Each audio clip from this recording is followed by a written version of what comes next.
Deuteronomy 22, verse 1. You shall not see your brother's ox or his sheep going astray, and hide yourself from them. You shall certainly bring them back to your brother. And if your brother is not near you, or if you do not know him, then you shall bring it to your own house, and it shall remain with you until your brother seeks it. Then you shall restore it to him. You shall do the same with his donkey, and so shall you do this with his garment. With any lost thing of your brother's which he has lost, and you have found, you shall do likewise. You must not hide yourself. And so this command is a repeat of another commandment that we find in Exodus chapter 23 about restoring someone's lost property. And so we're told here, don't hide yourself from this situation. In other words, don't disconnect yourself from this particular situation and tell yourself, well, this is none of my business, so, I'm not going to get involved. I'm just going to let whatever's going to happen. Because the failure to do right here in this particular scenario, the way I read it anyhow, the failure to do what is right in God's eyes is equivalent to stealing. And who's the thief? Who steals, kills, and destroys, right? In fact, verse 4 tells us that you shall surely help him. Now, are we to help just the people we like? This side of the room? Wake up, all right. No, we are to help him, regardless if it's someone we like or that we do not like. So, in the world, this is the way they do things. They'll render help only to those who would help them. That's the way the world works. They help only those who will help them. But you and I are instructed to go beyond that. Because if we only do what the world does, then how are we different from the world?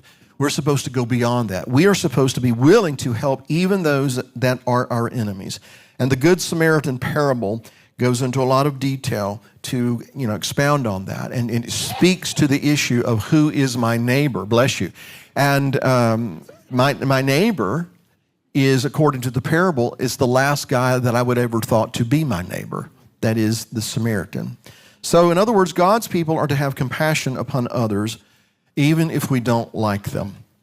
And that all comes natural to us, right? Now, Deuteronomy 22, verse 6. You shall not take the mother, speaking of a bird, with its young. And how is that connected to the other? Well, first of all, the Bible makes it clear that if you see a situation where you've got a bird and all these young birds with the mother, it would be cruel to separate the mother from her young. Because it would seem that these creatures instinctively love or care for their young, maybe not in the same way that we do, but they do care for them. That it is bothersome if they were to be separated because they are instinctively going to care for them. And if you took them away from the mother and then slaughtered them, what kind of an impact would that have on that bird? Well, some people will say, oh, come on, get out. Come on, really? Well, actually, there's something that we need to take into account here. If the Torah is teaching that such grief as that should not be inflicted on birds and cattle and these kinds of things, what do you think we should glean from that? How we treat others, right? I mean, why does the Bible talk about these kinds of things? Like how you treat birds and how you treat animals and these kinds of things. Well, first of all, what does it reveal to us about the heart of our Creator?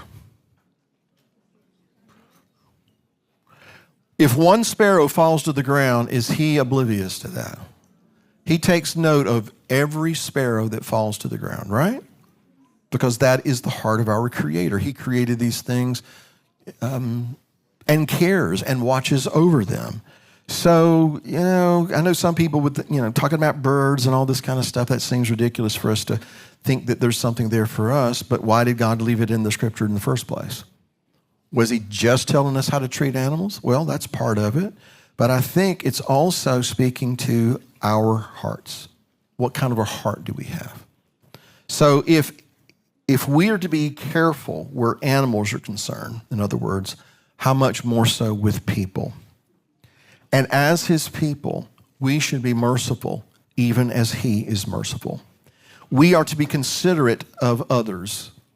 That's the point. If we can be considerate of a little lowly animal, then we can be considerate of others. But if we could be cold and brutal, where other creatures that are compared to us are defenseless, that lends to the suggestion that maybe we could learn to be cruel to other human beings. And I don't want to get into this too much, but I've read I don't know how many different times about people who ended up being mass murderers. It started out they were cruel to animals. All right? So maybe that's one of the reasons that God put this in there, to remind us that, first of all, his heart is for all of his creation. He watches over everything in his creation. And because that is his heart, we should have that kind of heart as well and not be cold and insensitive.